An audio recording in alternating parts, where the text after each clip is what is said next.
Alright. How are we doing today, everybody? Today, we're taking another look at a PlayStation quiz. Now, if you're a new subscriber, you might not remember me doing these. I started doing these a couple of months ago. Push Square does these quizzes about PlayStation and stuff, and they're really fun to do, so I'd encourage you guys to all play along with me. But this is a quiz on how well you know PlayStation's first-party studios. Let's dive in and take a look at it.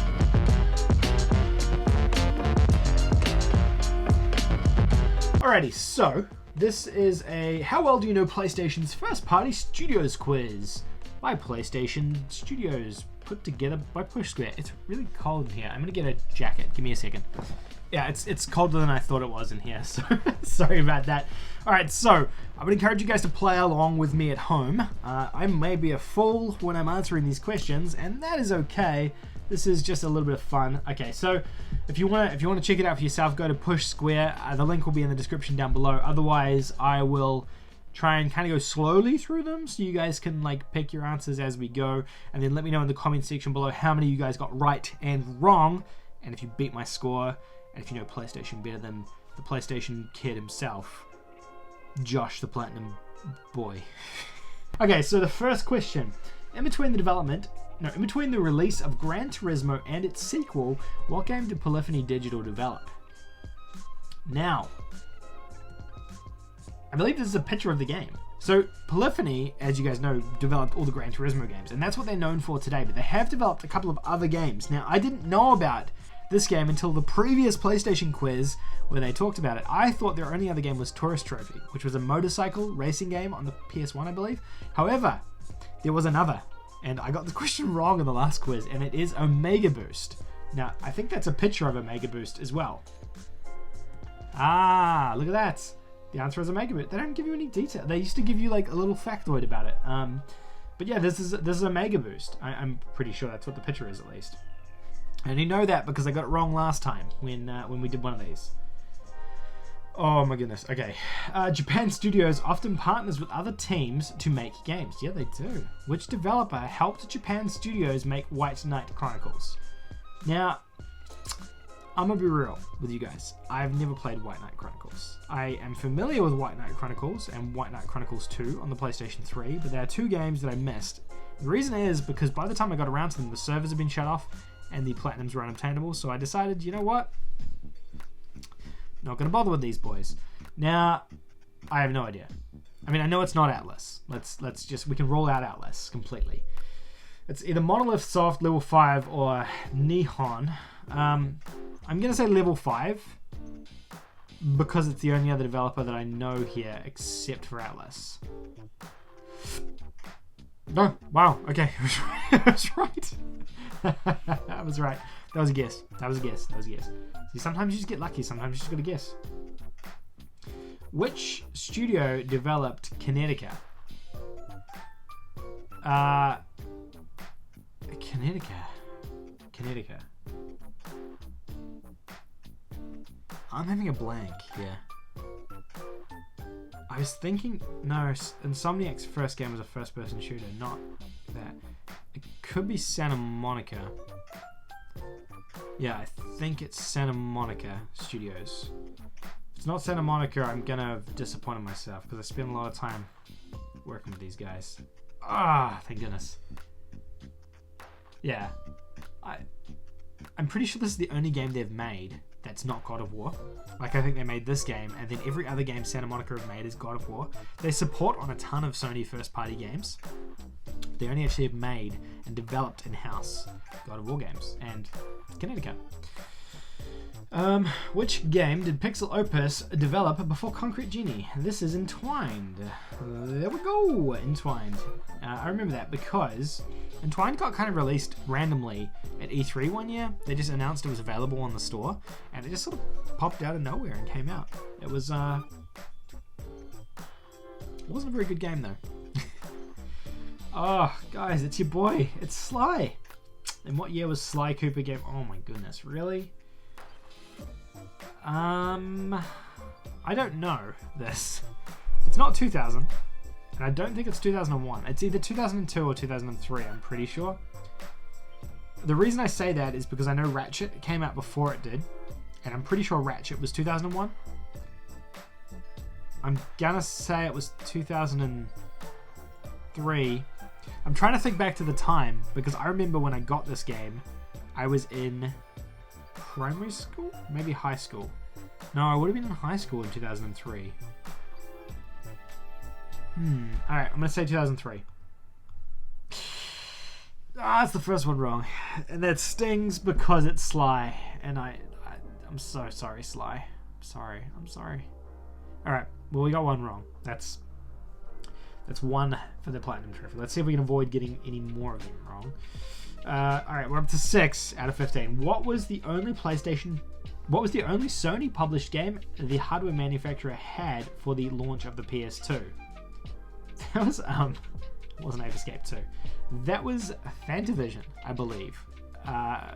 Because I remember I was too young to obviously afford one of these when I was growing up.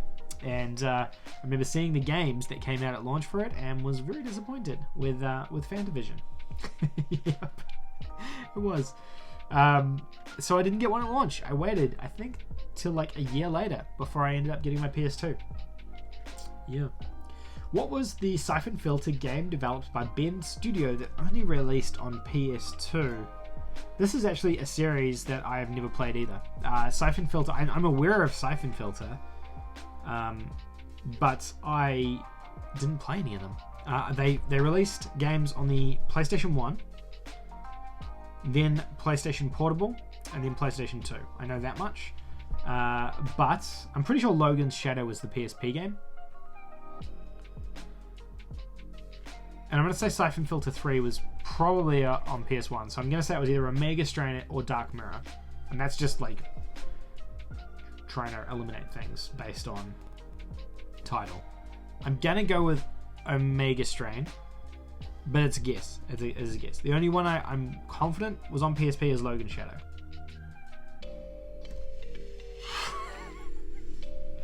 It's a good feeling. I know I'm fluking it, but it's a good feeling. I never played Siphon Filter. Should I play Siphon Filter? You guys? I don't know. Maybe it's something I could live stream if you guys are interested in it. I feel like it's a gap on my game sphere that I've never done. Who founded Insomniac Games? This is Ted Price. Ted's here. I always remember that because I loved Ratchet and Clank. And when you went to like ratchetandclank.com or something, there used to be like a little picture of Ted down the bottom corner, like in a bubble. And it always used to say Ted Price, and he had a little quote or something. He was saying something. I can't remember. I just remember him on the website. And like, Ted made Ratchet and Clank, when the reality is he probably didn't make Ratchet and Clank. What was Zipper Interactive's final game before being shuttered? Oh man, this sucks. This is so disappointing. This game, I loved this game. This was on the PlayStation Vita. This was called Unit 13. Now this was a launch title, or like close to launch title for the PS Vita. It was pretty much SOCOM, but cut into like these bite-sized missions, and it worked so damn well on the Vita because everything was like isolated into these tiny little bite-sized mission things, and that's Unit 13, and it just worked well. It was good. It was perfect for picking up and playing and putting down. Vita, I love the Vita. How many players could a match of Mag hold? This is a weird one. Okay, so Mag was a early PS3 game. It was one of the first online games on PS3. It stood for Massive Arena Game, I'm pretty sure. Massive Arena Game. And it's a weird number. I remember it being... It's not 250, I know that. It's like... It's a weird number. I think it is 264. Because I remember being like, why did they promote it with such a strange number? It's not, you know what I mean? It's weird. So you kind of just remember these things. I'm pretty sure it's 264. And I wasn't sure why they did that. A lot of games actually, back on the early PS3, had these like massive lobbies. I remember Resistance, the first one, had these like 50 Warzone battle things. Like you had 50 players at once in a match, which doesn't tend to happen that much anymore. All right, let's go with 264. I'm pretty confident that's what it is.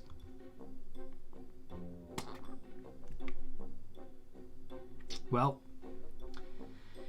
I was close. You know, I only went 264 because I was thinking 264-bit. I don't even know what the heck that even means. I don't even know why I thought that. But I do remember it was a weird number of players. Like, it wasn't a nice round number, which I always thought was kind of strange. Mag was interesting. I played that back in the day. It was a very, very weird one.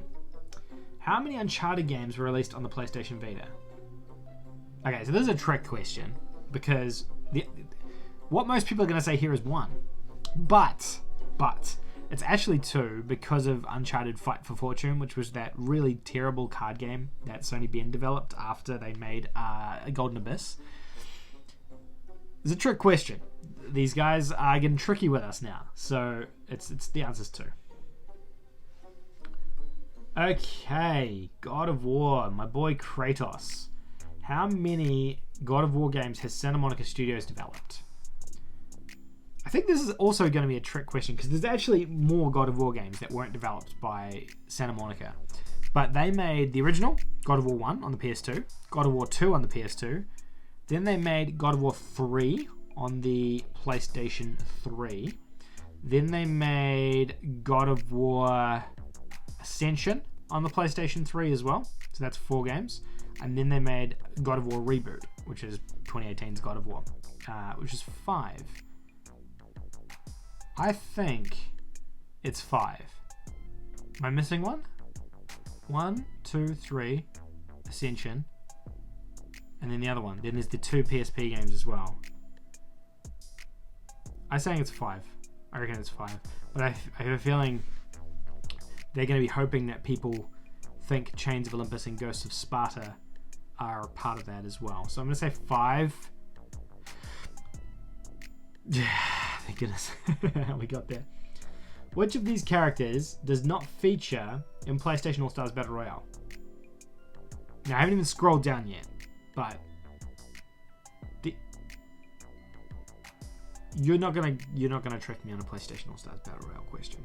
This game was my jam in 2012. I played this game so much in 2012. I really did like it.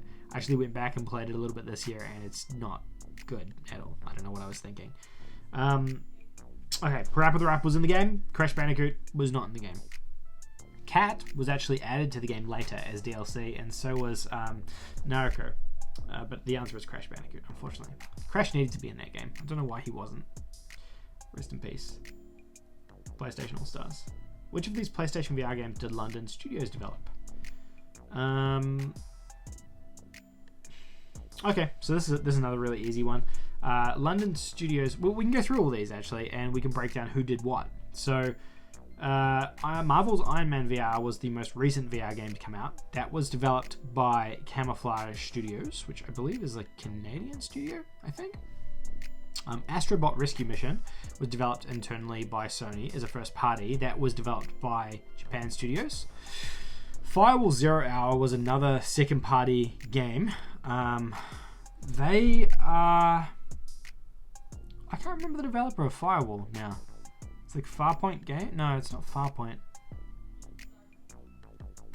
Something Point, I'm pretty sure. The name escapes me, but it's not Firewall. Yeah, the answer is PlayStation VR Worlds. They followed that up with the brilliantly executed Blood and Truth on PlayStation VR as well, which was very good. What was the first PS4 game to use the Decima engine? See, this again is a tricky one. So people are probably going to say Death Stranding because it was the most public use of the Decima engine. Now, those of you who may be more like in the know about PlayStation would probably say Horizon Zero Dawn because open world adventure game, and you may be aware that the Decima engine came from Guerrilla Games. However, the Decima engine has been around for a lot longer than that actually, and it was used originally for Guerrilla's first PS4 game, which was Killzone Shadowfall, and not Infamous Second Son. We got 13 out of 15. Not bad, hey? How did you guys do? Let's see what we got. We got First Party Masters. That's 11 to 15, so that's our top score. How well did you do? Can you consider yourself an official PlayStation fanatic, or do you need a bit of a refresher? Either way, let us know how you got on in the comments below. So what do we get wrong? We got the mag one wrong. which was that was just me being stupid. And we got the sly one wrong. That's disappointing. I'm gonna try and not forget that in the future. But that is the PlayStation quiz.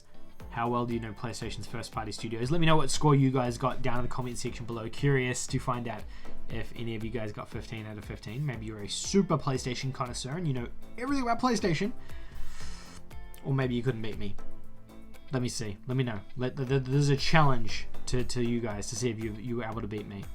Let me know in the comment section below. I am always curious to have a chat with which questions you got right and which ones you got wrong. And also flex my PlayStation knowledge because, hey, it's what we do here at the Platinum Trophy. Hopefully you guys enjoyed this video. If you did, please give a like and subscribe if you haven't already. Otherwise, I will see all of you beautiful people in tomorrow's video. PlayStation clock in the background. That's how you know I'm a real PlayStation boy. Bye for now.